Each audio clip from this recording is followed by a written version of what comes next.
अस्सलाम वालेकुम, नमस्ते, सत श्री अकाल। कैसे हैं आप लोग? उम्मीद करती हूँ ठीक होंगे, खुश होंगे। मैं हूँ हदीका अली और मेरे साथ हैं तारिक नियाज़ी। अस्सलाम वालेकुम, नमस्ते, सत श्री अकाल। उम्मीद करता हूँ ठीक होंगे, खुश होंगे। दोस्तों जहाँ रहें खुश रहें, माँ बाप का ख्याल करें क्योंकि माँ बाप है तो सभी कुछ है। आज की हमारी वीडियो है हमारी वीडियो है बहुत इंटरेस्टिंग, लेकिन उससे पहले चैनल को सब्सक्राइब करना, वीडियो को लाइक करना, दूसरों के साथ शेयर करना और बेल आइकन को प्रेस करना बिल्कुल ना भूलें ताकि आने वाली हर वीडियो का नोटिफिकेशन आपको टाइम टू टाइम मिलता रहे। सही। सो आज की हमारी वीडियो है बहुत इंटरेस्टिंग। से स्टार्ट करते हैं अपनी वीडियो को। Like start. ओके गाइस, तो वीडियो का टाइटल है tent city in Varanasi, a tourist delight. Tent city के मतलब पूरे सिटी में टेंट लगाए हुए हैं? नहीं, या टेंट की एक जगह बना दी।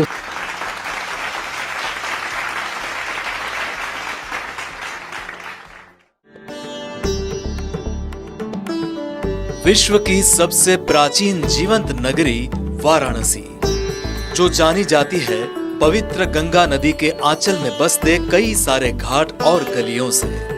सांस्कृतिक विरासत से समृद्ध भारत की यह आध्यात्मिक राजधानी नए भारत के आधुनिक इंफ्रास्ट्रक्चर से भी सुसज्जित हो रही है। माननीय प्रधानमंत्री जी के मार्गदर्शन में वाराणसी में पर्यटन के नए नए आयाम स्थापित हुए हैं, जिससे पर्यटकों की संख्या में अत्यधिक वृद्धि हुई है। इसे ध्यान में रखते हुए वाराणसी में अब हो रहा है हॉस्पिटलिटी के नए युग का आरंभ।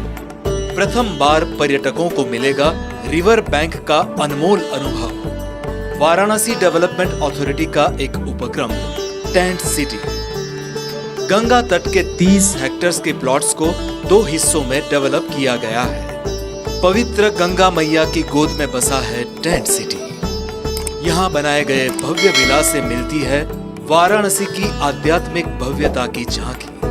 कुल 600 से अधिक टेंट्स की क्षमता वाले टेंट सिटी में है 4 प्रकार के अलग अलग स्तर के कॉटेजेस, 800 मेहमानों की स्वागत क्षमता युक्त कॉन्फ्रेंस फैसिलिटी, कैफे और डाइनिंग हॉल की सुविधा, शाकाहारी तथा शराब मुक्त परिसर, स्वच्छता पर विशेष ध्यान, पर्यटकों को घाट से लाने और ले जाने के हेतु नौका सेवा, घाटों से नौका द्वारा केवल 10-15 मिनट की दूरी, उत्कृष्ट कोटि की सुविधाएं, अतिथि सत्कार के सर्वोच्च मानदंडों का पालन और पैकेज के विविध विकल्प, जिससे होती है आध्यात्मिक वैभव की अनुभूति। टेंट सिटी का निर्माण होने से देश विदेश से बड़ी संख्या में पर्यटक इसका लाभ पाएंगे, जिससे वाराणसी के पर्यटन विकास को बढ़ावा मिलेगा।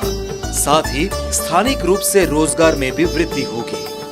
वाराणसी में विरासत और विकास की अविरत गंगा बहती है। इसी विषय में आदरणीय प्रधानमंत्री जी ने कहा था, साथियों, ये भी सिर्फ संयोग नहीं है कि जब भी काशी ने करवट ली है, कुछ नया किया है, देश का भाग्य भी बदला है। काशी में चल रहा विकास का महायज्ञ आज एक नई ऊर्जा को प्राप्त कर रहा है। जीवन की सार्थक यात्रा पर निकले पर्यटकों की सेवा में आज टेंट सिटी का लोकार्पण हो रहा है भारत के माननीय प्रधानमंत्री श्री नरेंद्र मोदी जी के कर कमलों से, जिसके लिए हम आदरणीय प्रधानमंत्री जी का हृदयपूर्वक धन्यवाद करते हैं।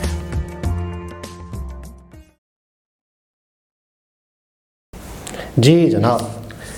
अच्छा, वही वाली बात दोबारा कि किसी भी तरीके से लोगों की ख्याल रखना, लोगों को सुविधाएं देना और आसपास के लोगों का बेनिफिट होना, टूरिज्म को बढ़ाना। अच्छा, टेंट सिटी से क्या मुराद, मतलब टेंट सिटी ही क्यों? सबसे पहली चीज़ तो ये कि अगर वही उसी तरह से होटलिंग की जाए, होटल्स बनाए जाएं और उसी तरह से होटल का सिस्टम हो, तो आपको पता है कंस्ट्रक्शन का काम है, सारी चीज़ें हैं।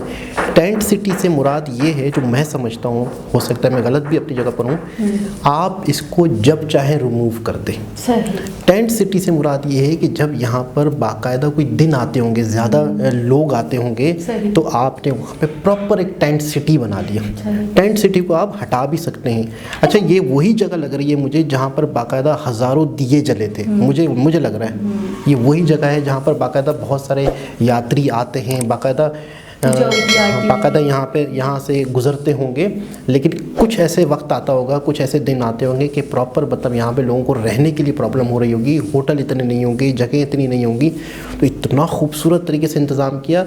और ये वही आइडिया है, कौन सा वाला, वाइट डिजर्ट वाला, रन कच्छ वाला, कि वहाँ पर भी प्रॉपर टेंट सिटी ही बन जाता है कुछ दिनों के लिए। सही। आप कंस्ट्रक्शन देखिए, कंस्ट्रक्शन क्या है, कंस्ट्रक्शन जो है आपको जो नेचुरल ब्यूटी है या उन चीज़ों को असर करती है। अच्छा, मैं एक बात बोलूँ, मुझे ऐसा लगता है हमारे स्कूल्स में भी अक्सर हो रहा है, बहुत हाई फाई स्कूल्स हैं, तो वहाँ पे ना कैंपिंग करवा रहे हैं, टेंट लगवा के बच्चों को वहाँ पे मतलब थोड़ा सा उनको बता रहे हैं कैसे करना है, क्या करना है, क्या नहीं करना है, और उनको उस चीज़ से बहुत एंजॉय कर रहे हैं लोग, बहुत मज़ा आ रहा है। तो मुझे ऐसा लग रहा था, अच्छा एक वीडियो और हमने देखी थी जिसमें उनकी तबीयत भी ख़राब हो जाती है, पहाड़ों पर कोई पहाड़ी इलाके में गए थे वो, तो बाकायदा उन्होंने टेंट लगाया था, कैंपिंग की थी, तो वो मुझे ऐसा लगता है इसका एक लुत्फ, इसका एक मज़ा ही अलग है। बिल्कुल ऐसा आप पत्थरों के होटल में जाओगे, तो वो उसका वो लुत्फ नहीं है, वो मज़ा नहीं है, वो आपको वो एक फ्लेवर नहीं मिलता आपकी जर्नी का, या आपको एक फ्लेवर नहीं मिलता आपके घूमने का, आपके विजिट का, जो मुझे लगता है शायद इस तरीके से मिलता है। नेचुरल एनवायरनमेंट को फील कर सकते हैं आप, लेकर देख सकते हैं, हवाओं को फील कर सकते हैं, जब चाहे आप निकल सकते हैं, जब चाहे आप आ सकते हैं, तो ये चीज़ बहुत अच्छी है। और फिर दूसरा आपने जो रिमूविंग वाली बात बताई कि यार जब चाहो आप हटा सकते हो, एक चीज़ मिट्टी और पत्थर से बन गई तो वो तो मुंजमद हो गई, वो तो बन गई, वो तो मतलब फिर वो बाकी ही बाकी है। लेकिन ये है कि इजी टू रिमूव है, इसको आप जब चाहे हटा सकते हैं, और एनवायरनमेंट के लिए भी बहुत अच्छा है। बिल्कुल कि ऐसा आप चीज़ों को फील कर पाओ, आप वहाँ के एनवायरनमेंट को, वहाँ की हवाओं को, वहाँ के मौसम को। अच्छा, मैं अक्सर देखती हूँ यार, अंग्रेज़ों की बहुत भारी तादाद है जो इंडिया के डिफरेंट स्टेट्स में आती है। अच्छा, हर स्टेट एक दूसरे स्टेट से मुझे यक्का डिफरेंट लगता है, बिल्कुल डिफरेंट लगता है। वहाँ की जो एक हवाएं हैं, वहाँ का जो एक माहौल है, वो दूसरे स्टेट से बहुत अलग है। अब राजस्थान का रन ऑफ कच्छ की बात कर रहे थे, फौरन मेरे दिमाग में घूम गया कि यार वो एकदम वाइट डिजर्ट, वहाँ पे इतना सुकून, वहाँ पे इतना माहौल। राजस्थान, वो गुजरात, हाँ गुजरात का। अब यहाँ पे अगर हम देखें वाराणसी को, तो ये एक अलग ही धार्मिक प्लेस। सबसे पहले आपके दिमाग में वाराणसी से, काशी से या बनारस से आता है धार्मिक प्लेस। पूरे इंडिया से लोग यहाँ आते हैं। बिल्कुल। अच्छा, आपको पता है इंडिया में जो लोग रहते हैं उनको लाजमी यहाँ पे एक दफ़ा आरती पूजा करनी है, यहाँ पे आना है, यहाँ की यात्रा करनी है, ये उनके लिए बहुत कंपल्सरी है, बहुत नेसेसरी है। अच्छा, मुझे नहीं समझ में आता उसको क्या कहते हैं क्या नहीं कहते, बट वो मुझे बहुत पसंद है, बहुत अच्छा लगता है। दिल करता है कि कभी कभी मैं जिसमें बहुत सारे दिए चल रहे हैं और वो ऐसे घुमाते हैं। अच्छा, वो घुमाने का भी ट्रिक है, तरीका है, प्रैक्टिस है। अच्छा, वो बुझते नहीं है, मतलब मैं इस बात पे भी बड़ा हैरान, में घुमा रहे हैं और बुझते हैं, हवा का कोई असर नहीं हो रहा। इतना खूबसूरत नज़ारा लगता है। अच्छा, हमने पिछले दिनों एक वीडियो की थी हनुमान जी की, हनुमान जी की वीडियो पे और भी बहुत सारे कमेंट्स आए हैं कि आप इनकी ये वीडियो भी करें, ये भी करें। उनके बारे में बाकायदा लोग बहुत ही ज़्यादा मतलब है कि उनसे बहुत मोहब्बत करते हैं और बहुत उन्हें मानते हैं। एक ऐसा कमेंट आया जो एक का नहीं आया, कम से कम 4-5 लोगों का आया। क्या? अमेरिका के पुराने प्रेसिडेंट कौन थे? ओबामा। ओबामा अपने जेब में हर वक्त हनुमान जी की पिक्चर रखते ना करें। मैं बाकायदा हर कमेंट के नीचे लिख रहा हूँ, रियली वाकई क्या ये सच है? मतलब ओबामा हनुमान जी की पिक्चर अपनी जेब में हमेशा रखते हैं। मतलब मैं इतना हैरान हुआ, मैं बिल्कुल शॉक हूँ। आपको पता है, हमारे एक व्यूवर ने मुझे मैसेज करके बताया कि मैं जब सुनसान सड़कों से गुजर रहा होता हूँ ना, या फिर कभी कभी ऐसा होता है कि मैं ऑफिस से लौट रहा होता हूँ, मैं लेट हो जाता हूँ, आप यकीन करें लाशऊरी तौर पर बाय डिफ़ॉल्ट मेरे मुंह से हनुमान चालीसा निकलने लग जाता है, डर के मारे। और मुझे फिर इतना मतलब सुकून मिलता है, इतना पावर फील होता है कि मैं गुजर जाता हूँ उस रास्ते से। अच्छा, मैं हैरान हूँ, ये चीज़ें अच्छा एक्सप्लेन करना बहुत मुश्किल है, ये इसको बयान करना, इसको डिफाइन करना बहुत मुश्किल है, लेकिन इसमें पावर्स हैं, इसको तस्लीम करना चाहिए। बिल्कुल ऐसा ही है।